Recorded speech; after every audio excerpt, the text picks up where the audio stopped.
네, 오늘은 정체성 네 번째 시간입니다. 오늘 네 번째 우리의 정체성 뭐라고 나와 있죠? 네, 치유자라고 되어 있죠. 자, 한번 복습 한번 해봅시다. 첫 번째 주 우리의 정체성 뭡니까? 첫 번째 소망이요. 네, 예배자죠, 예배자. 네, 두 번째 훈련자, 세 번째 전도자, 네 번째 치유자. 좋습니다. 네, 잘 외우고 있네요. 좋습니다. 한 번씩 설교 뒤집어서 보기도 하나요? 네, 알겠습니다. 네, 좋습니다. 오늘은요 치유자에 대해서 말씀을 통해서 나눠보도록 하겠습니다. 여러분은 사랑해 본 적 있습니까? 시작부터 이렇게. 네, 영윤이는 사랑하잖아요. 2D 캐릭터. 아, 네, 좋습니다. 여러분 사랑해 본 적 있습니까? 좋아요. 네, 여러분의 사랑이 어떤 모습이든 모든 사랑은 그런 것 같아요. 상처받기를 감수하면서 하는 게 사랑입니다. 나와 다른 사람, 나와 다른 모습, 때로는 그것이 나에게 상처가 된다 할지라도 그래도 사랑하겠다라고 하는 게 사랑이죠. 그런 의미에서 모든 사랑은 상처받을 기회가 상처받을 기회가 내포되어 있는 겁니다. 사랑하다 보면 상처받을 수 있죠. 여러분들은 그런 적 있나요? 표정이 지금 다들 약간 사랑하다 상처받은 거 떠오르면서 약간 표정이 지금 다들 그래 이렇게 하는데요. 그럼 여러분 사랑하다가 상처를 받잖아요. 또 사랑하기가 쉽습니까? 네, 어렵죠. 사랑하다 받은 상처는 또 사랑하는 것을 어렵게 만듭니다. 왜 자라보고 놀란 가슴 소뚜껑 보고 놀란다 이런 말이 있듯이 이 사람을 사랑하면 내가 이전에 사랑했던 것처럼 또 상처받지 않을까 그런 마음들을 계속 가지게 되죠. 그런데 예수님은 우리에게 뭐라고 말씀하시냐면 네가 상처받더라도 사랑해라라고 말씀하십니다. 오늘 말씀에서는 특별히 내 이웃을 내 몸과 같이 내 자신과 같이 사랑하라고 얘기합니다. 이 말이 무슨 말일까요? 내 이웃을 사랑하는 데 있어서 상처를 받을 만한 일이 있을지라도 사랑하라라는 거죠. 여러분 이 풀 센텐스를 이 전체 문장을 들으니까 어떻게 이웃을 사랑하는 게 좀 쉬워 보입니까? 지금 약간 사랑하는 거보다 상처받은 거 얼굴 하고 있어가지고 그렇죠? 이웃을 사랑하는 것은 참 어렵습니다. 가까운 사람 사랑하는 것도 참 어려운데 그렇죠? 근데 오늘 말씀에서는요 우리가 그 이웃을 어떻게 사랑할 수 있을지에 대해서 자세하게 설명해 줍니다. 전사님이 이번 주에 말씀을 묵상하면서 되게 많이 은혜가 됐어요. 그래서 여러분들한테 나눌 것들이 되게 기대가 되는데 오늘 본문을 통해서 우리가 상처를 뛰어넘어서 이웃을 내 몸과 같이 사랑할 수 있는 방법은 무엇인지 하나님께서 말씀하시는 이유가 무엇이고 어떻게 하면 할 수 있을지를 말씀을 통해서 배워보도록 하겠습니다. 오늘 할 게 되게 많거든요. 빨리 진행할게요. 자, 오늘 본문의 말씀은 율법 교사와 예수님이 주고받는 대화입니다. 뭐라고요? 누구랑 누구? 율법 교사와 예수님이 주고받는 대화입니다.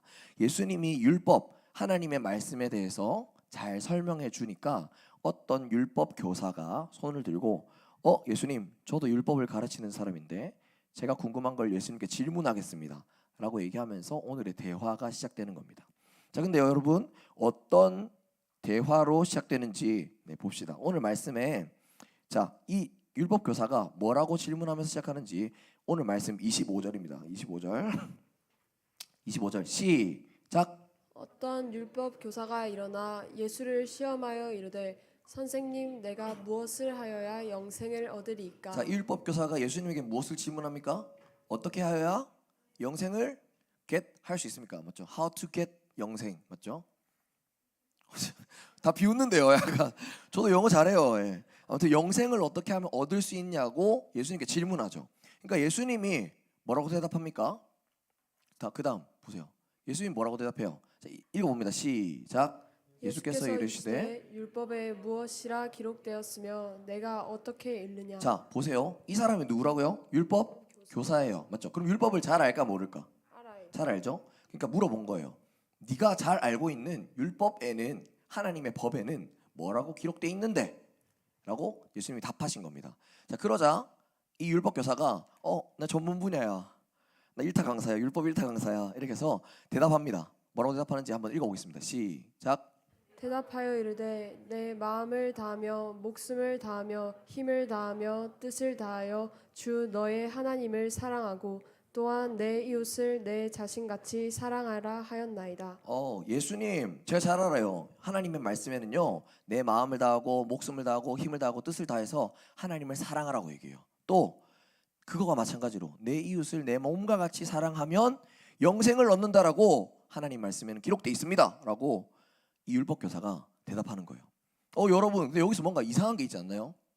보세요. 율법 교사가 뭘 질문했죠? 영생을 얻는 방법을 질문했어요. 근데 율법 교사의 대답을 보니까 어때요? 이미 답을 알고 있어요. 맞죠? 알고 있어요.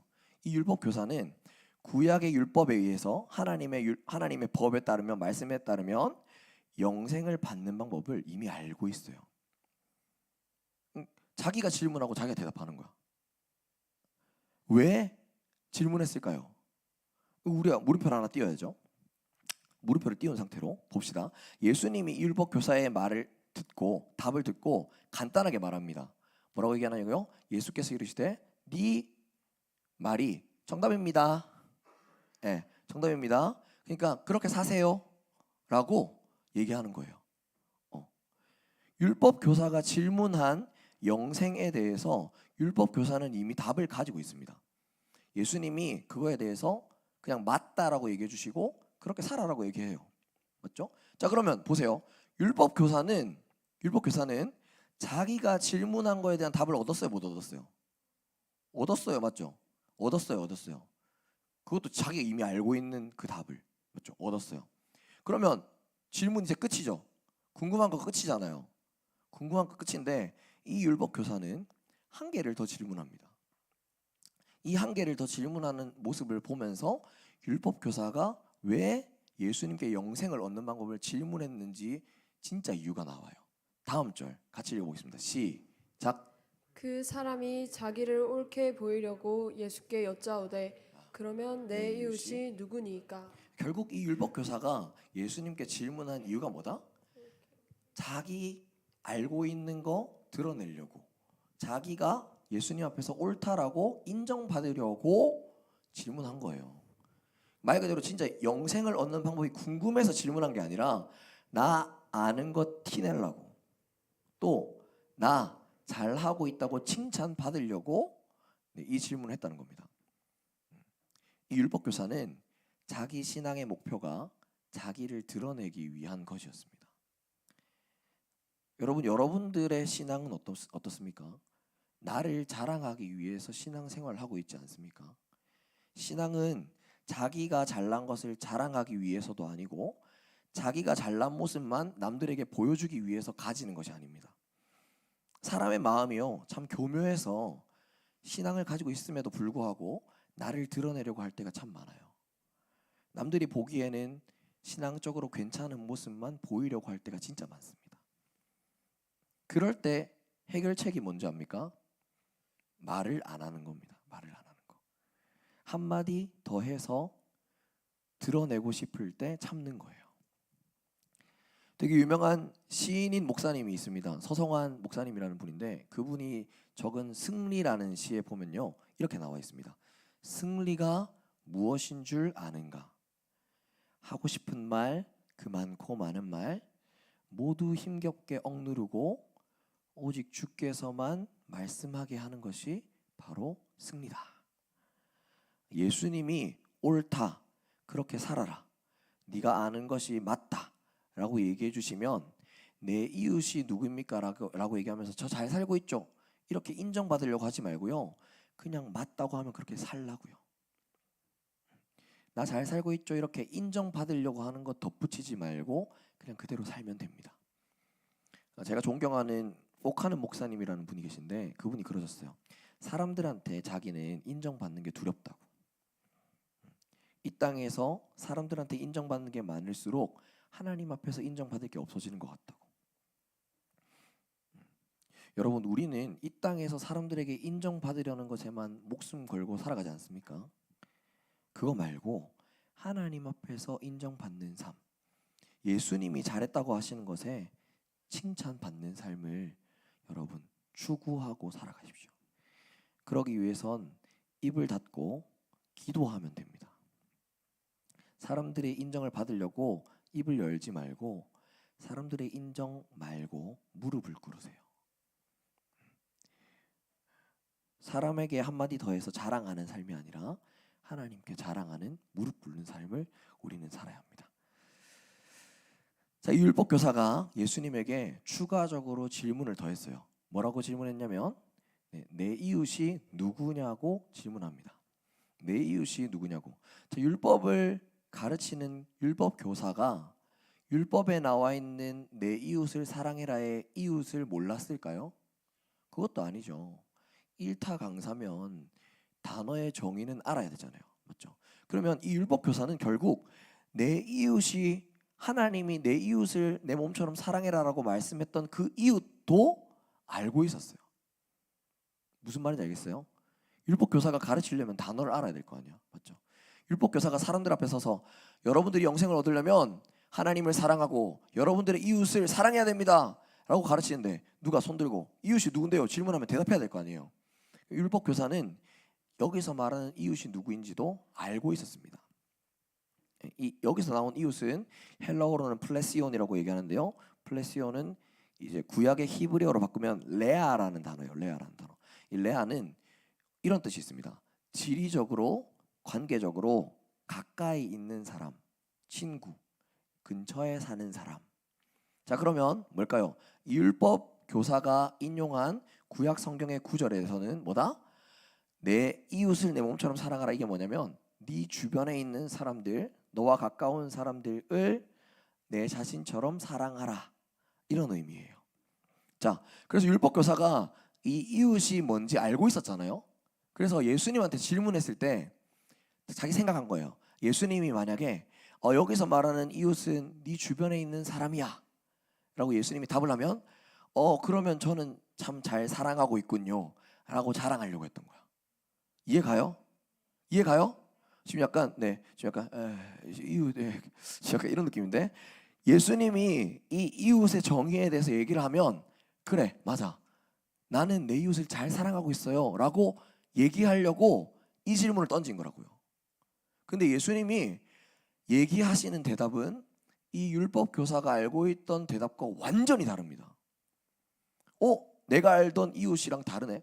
분명히 율법에는 레아라고 나와 있는데 레아가 아니네. 할 만한 답을 예수님이 하시는 거예요. 자, 율법 교사의 두 번째 질문에 대한 예수님의 답을 잘 살펴봅시다. 예수님은요 이웃이 누구인지를 설명하지 않으시고 갑자기 뜬금없이 비유를 하기 시작합니다. 비유를. 자, 어떤 비유를 통해서 어떤 비유를 하시느냐? 강도를 당한 어떤 사람을 도와주는 세 사람의 이야기를 해주세요.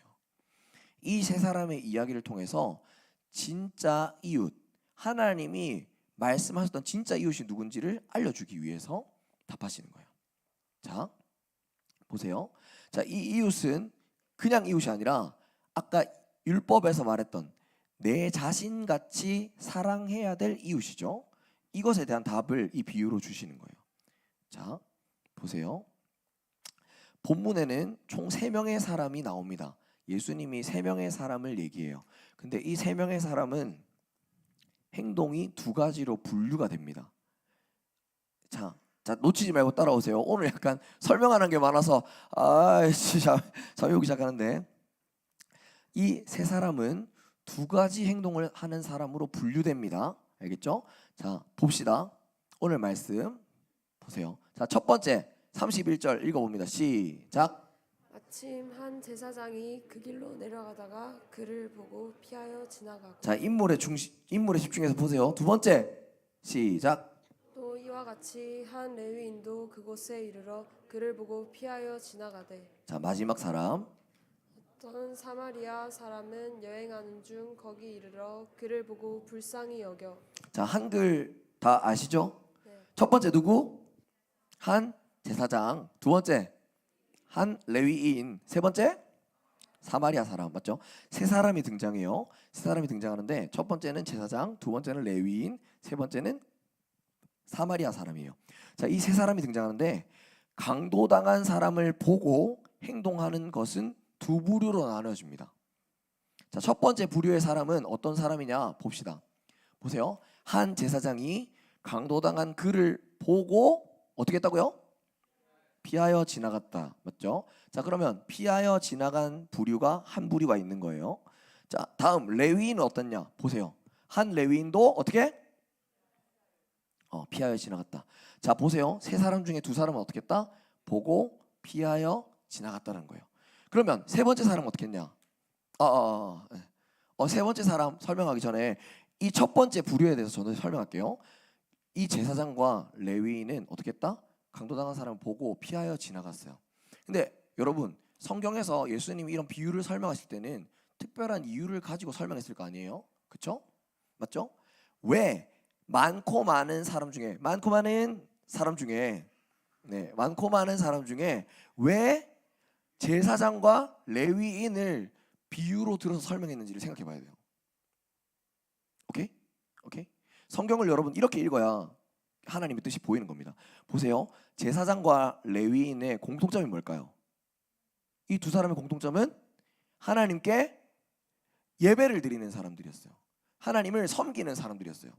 이 사람들의 공통점은 하나님을 섬기는 사람.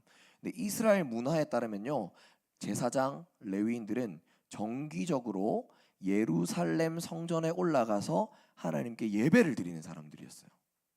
무슨 말인지 알겠죠? 자, 그러면 여기서 문제. 여러분들이 성경을 잘 보는지 못 보는지를 따져보겠습니다. 둘 중에 하나 고르는 거예요. 이 제사장과 레위인은 하나님께 예배를 드리러 가는 중이었을까요? 오는 중이었을까요?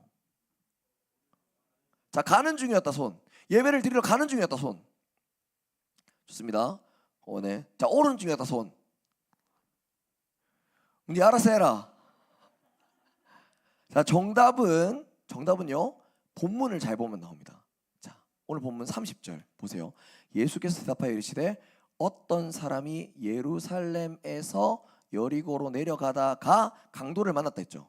강도를 만난 사람이 서 있었던 위치가 어디라고요? 예루살렘에서 여리고로 내려가는 길에 있었던 거예요. 맞죠? 근데 그 길에 있는 강도당한 사람을 이 제사장이 그 길에 있는 사람을 본 거고, 이 레위인도 그 곳에 이르러서 본 거예요. 자, 그러면 다시 예배를 드리러 올라가는 중이었을까요? 내려오는 중이었을까요? 맞아요. 이 두 사람은, 이 제사장과 레위인은 예배를 하나님께 드리고 내려오는 길이었던 거예요. 이게 우리에게 무엇을 얘기하는지 압니까? 하나님께 예배는 드리지만 예배를 드리고 우리의 삶의 자리로 돌아가는데 죽어가고 있는 영혼들에게 관심이 없는 거예요. 제사장과 레위인은 정기적으로 하나님께 예배를 드리는 사람입니다. 예배가 끝나면 삶의 자리로 돌아가죠. 근데 보세요, 여러분. 이 두 사람은 예배를 드리고 생업토로 돌아가는 길에서 강도당한 사람을 봤는데도 피하여 지나간 거예요. 제사장과 레위인은 하나님을 예배하는 사람이기 때문에 어느 누구보다도 하나님을 가까이서 만납니다. 가까이서 만나고 하나님의 은혜를 가까이서 받아요. 그런데 이 사람들의 관심은 어디 있다? 자기가 은혜 받는 거, 자기가 하나님께 가까워지는 거에만 관심이 있지 받은 은혜 때문에 죽어가고 있는 사람들에게는 관심이 없는 거예요. 방금 전까지는 뜨겁게 하나님 만나서 예배해놓고 기쁨으로 예배를 드려놓고 은혜 받고 돌아가는 길에는 한 사람이 강도를 당해 쓰러져 있든 말든 관심이 없다고요. 내가 하나님께 은혜 받는 거에만 관심이 있지, 내가 하나님을 만나는 거에만 관심이 있지, 은혜 받고 내 삶이 만족스러워지는 거에만 관심이 있지 죽어가고 있는 한 사람에게는 관심이 없어요. 이게 우리에게 의미하는 바가 뭡니까? 우리는 과연 이 레위인과 제사장과 다르다고 할 수 있습니까? 예배를 드리고 은혜의 자리에서 삶의 자리로 돌아가서는 영혼이 힘들어하든 내 주변에 있는 친구가 고난을 겪든 말든 어려워하든 신경 쓰지 않고 관심이 없는 거 아니냐는 거예요. 예배는 단순히 하나님을 만나는 것뿐만 아니라 하나님의 마음을 받는 거예요. 말씀을 통해서, 예배를 통해서 우리는 하나님의 마음을 받는 겁니다. 여러분, 하나님의 마음을 받았다면 어떻게 주변에 있는 영혼들에게 관심이 없을 수가 있어요? 하나님의 마음을 진짜 가진 사람이라면 어떻게 주변에 있는 영혼들에게 관심을 안 가질 수 있냔 말입니다. 예배는, 여러분 잘 기억하세요. 예배는 나의 만족을 위해서 드리는 것이 아니에요. 예배는 하나님을 위해서 드리는 거예요. 진정으로 우리가 하나님을 위해서 예배를 드린다면, 그런 예배를 우리가 진짜 드리고 있다면, 더 나아가서 하나님을 위해서 우리가 예배당에서뿐만 아니라 삶의 예배 자리에서 예배를 드린다면 내 삶에 있는 많은 영혼들에게 관심이 없는 건 말이 안 되는 거예요. 어떻게 내 삶에 있는 많은 영혼들에게 하나님의 마음은 향해 있는데, 하나님의 마음은 향해 있는데 왜 나는 관심이 없냐고요. 어떻게 그 영혼들을 외면하면서 살아갈 수 있냐고요. 예배를 드리는 자면, 하나님을 위해서 예배를 드린 자면, 하나님의 마음을 받은 자면 하나님의 마음처럼 우리 주변에 있는 영혼들에게 관심이 가는 게 당연한 거예요. 예배 드리는 사람은 예배 드리는 사람답게 살아야 됩니다. 자, 우리는 계속해서 이 강도당한 사람을 만난 세 사람, 두 부류에 대해서 보고 있어요. 첫 번째 부류는 어떻다? 그를 보고 피하여 지나가는 사람들이었어요. 자, 두 번째 부류의 사람은 어떤 사람이냐 봅시다. 어떤 사마리아 사람은 그를 보고 불쌍히 여겼어요. 어떻게? 불쌍히 여겼다고. 불쌍히, 맞죠? 자, 불쌍히 여겨서 도움이 필요한 사람이니까 도와줘야 되겠다고 마음을 먹었어요. 맞죠? 이 사마리아인은 강도당한 사람들에게 도와줘야 되겠다는 마음이 생겼어요. 근데 여러분, 여기서도 이상한 점이 있습니다. 보세요. 여러분들이 만약에 강도당한 사람을 봤다, 죽어가고 있는 사람을 봤다, 어떻게 할 거예요? 앰뷸런스 불러주면 되잖아요. 맞죠? 그리고 병원에 잘 가는지만 보면 되잖아요. 근데 여기 나온 사마리아인은 뭐랄까, 오지랖이 넓어요. 네, 오지랖이 넓어요. 보세요. 우리가 평상시 상식적으로 하는 행동과 거리가 먼 행동을 더 합니다. 크게는 세 가지인데요. 제가 색깔로 표시해놨거든요. 세 가지 행동. 첫 번째, 가까이 가서 첫 번째 행동, 기름과 포도주를 그 상처에 붓고 싸매고 응급처치를 해준다는 거죠. 맞죠? 응급처치를 해줘서 살려주고. 두 번째 어떻게 하냐고요? 이 사람을 자기 짐승에 태워서 주막으로 데리고 가서 돌보아준다. 안전한 곳으로 데리고 가서요, 쉴 수 있게 만들어준다는 거예요. 그리고 그것까지 동행하는 거죠. 여기까지만 해도 괜찮아요. 병원 데려다 주는 것까지만 해도 되잖아요. 맞죠? 근데 오지랖을 하나 더 부린다고요. 보세요. 이튿날, 그 다음날 주막 주인에게 돈까지 주면서 이 사람을 돌보아줘라. 비용이 더 들면, 심지어 비용이 더 들면 어떻게 한다고? 내가 돌아올 때 갚겠다라고까지 얘기를 해요.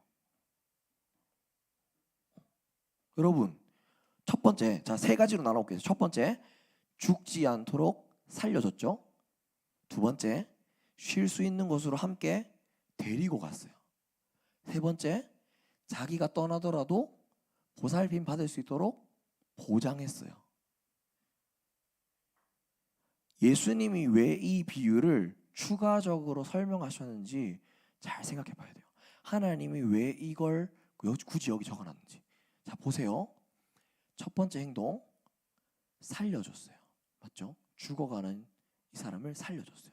두 번째, 안전한 곳으로 가기까지 동행했습니다. 세 번째, 자신이 떠난 후에도 안전하게 살아갈 수 있도록 보장했어요. 뭔가 떠오르는 게 있지 않습니까? 살려주고 동행하고 보장하시는 분, 누굴까요?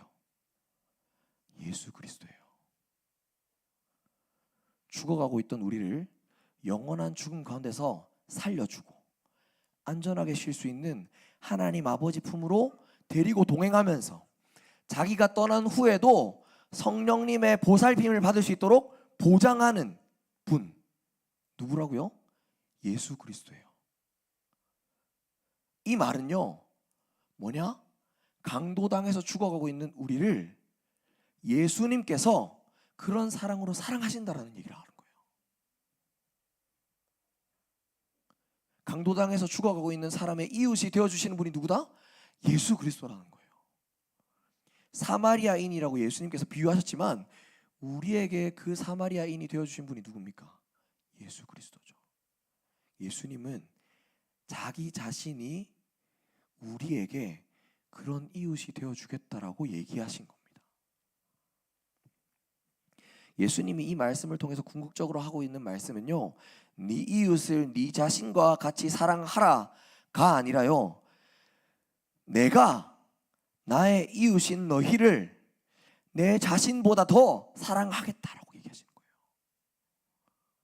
자기의 목숨을 내어줄 만큼 너희를 사랑하겠다라고 말씀하시는 거예요. 내가 너를 그런 사랑으로 사랑한다. 내가 너를 그런 사랑으로 사랑했다. 내게는 죽어가고 있는 이웃이었던 너를 목숨처럼 목숨을 내어주면서까지 사랑했다. 나는 그런 사랑으로 여전히 지금도 너희를 사랑한다. 예수님께서 우리를 어떤 사랑으로 사랑하셨는지를 말씀하시는 거라고요. 예수님은 우리에게 먼저 이웃이 되어주셨고 그렇게 우리를 사랑하셨습니다. 여러분, 우리 삶을 잘 돌아보세요. 우리는 강도당해서 죽어가던 인생이었습니다. 예수님 없이 살아가던 우리는요, 세상에 이것저것 다 뜯기고 뺏기고 남아있는 거 하나 없이 살아가고 있던 사람들이었어요. 아까 얘기했죠. 세상의 것들 사랑하다 보니까 상처만 남은 인생이었다고요. 죽어가고 있고 상처투성이었던 우리를 예수님은 사랑하신 겁니다. 이 비유가 진짜 예수님, 하나님을 의미하는 것인지 이 문장을 잘 살펴보면 나와요. 보세요. 사마리아 사람이 그를 보고 어떻게 여겼다고요? 불쌍히 여겼다라고 했죠. 여기 나와 있는 불쌍히 여겼다라는 말은 헬라어로 보면 스플랑크니조마이라는 뜻이에요. 뭐라고요? 스플랑크니조마이. 스플랑크니조마이는요, 그냥 보고 동정심을 가졌다 이런 뜻이 아니에요. 그 정도가 아니라 이 스플랑크니조마이의 원어의 뜻을, 원어근의 뜻을 살펴보면요, 스플랑크논인데 스플랑크논은 뭐냐? 창자예요, 창자. 그럼 스플랑크니조마이는 불쌍히 여겼다가 아니라 창자가 뜯어질 만한 고통을 느꼈다는 거예요. 우리 사자성어로 하면 단장지애라는 사자성어가 있습니다. 장이 끊어질 것 같은 고통, 장이 끊어질 것 같은 사랑. 창자가 끊어지는 고통을 어디서 느끼는지 알아요? 부모가 자식을 사랑할 때 느낍니다. 자식을 잃은 부모가 느끼는 고통이라는 거예요. 그러면 사마리아인이 강도당한 사람을 보면서 느낀 그 불쌍함은요, 마치 아버지가 자기 자식이 죽어가는 것처럼 그것들을 보는 마음으로 느꼈다는 거예요. 하나님 아버지가 죄 가운데서 죽어가는 우리를 보면서 스플랑크니조마이, 창자가 끊어지는 고통을 느껴서 사랑하셨더라고요. 이 본문은 단순히 사마리아인이 강도당한 사람을 도와주는 것 정도의 내용이 아니라 죽어가는 우리를 하나님께서 스플랑크니조마이, 창자가 끊어질 만한 고통을 느끼시고 예수 그리스도를 우리에게 사마리아인으로 보내주셔서 살리시고 인도하시고 안전할 수 있도록 보장하신다라는 의미예요. 하나님이 우리를 얼마나 사랑하시는지 우리를 향한 하나님의 사랑의 이야기라고요. 예수님은 이 비유를 통해서 하나님이 너희를 얼마나 사랑하시는지를 얘기하시는 거예요. 오늘의 말씀을 통해서요, 하나님은 여러분을 얼마나 사랑하시는지 얘기하신다고요. 예수님께서는 이 비유를 통해서 자신의 이웃인 우리를 향해 보여주신 사랑을 율법 교사에게 전달하고 계신 거예요. 자, 보세요.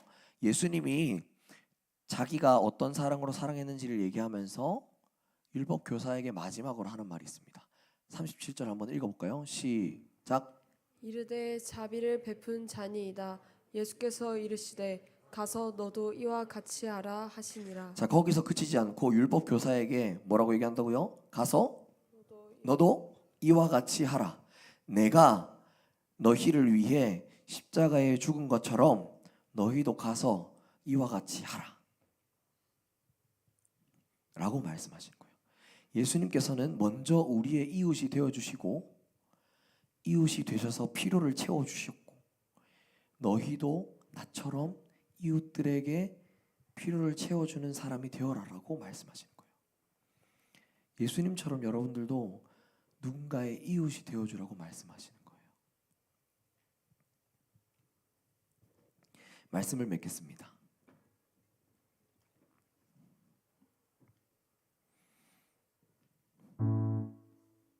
여러분,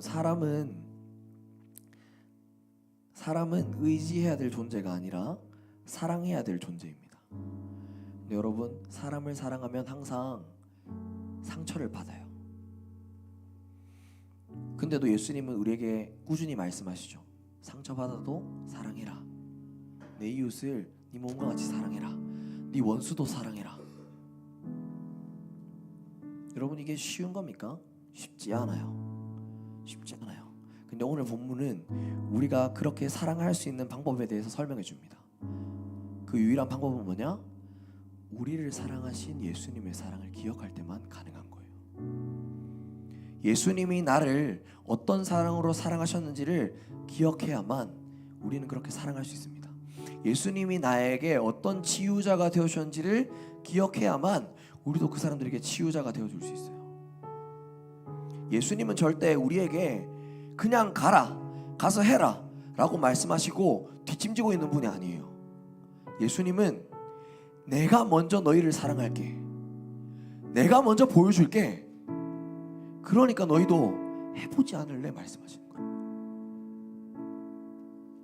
우리가 예수님과 같은 치유자가 될 수 있는 유일한 방법은 예수님의 사랑을 끊임없이 경험하는 거예요. 나의 삶에 예수님이 어떤 치료자가 되어주셨는지를 기억해야만 우리도 누군가에게 치유자가 되어줄 수 있어요. 우리 시간 함께 이 말씀을 기억하면서 찬양하고 기도했으면 좋겠습니다. 우리 시간 예수 나의 좋은 치료자라는 찬양을 찬양할 텐데요. 우리 시간 이 찬양하실 때에 우리 한번 하나님을 생각해 봅시다. 나의 치료자가 되신 분, 다 자리에서 일어나서 하나님께서 나에게 어떤 사랑으로 나를 치료하셨는지 나 기억하는 인생을 살겠습니다. 혹은 나에게 아직 사랑하기에 예수님의 치료가 필요합니다. 그렇다면 하나님, 날 좀 치료해 주세요. 나 아직 누군가를 사랑할 수 있을 만한 여유가 없고 나 아직 누군가를 치유해 줄 수 있을 만한 여유가 없습니다. 날 좀 치유해 주세요. 그래서 나도 누군가를 치유해 줄 수 있는 사람 될 수 있도록 도와주세요. 우리 그런 마음을 담아서 함께 이 찬양하도록 하겠습니다. 불 꺼주시고요.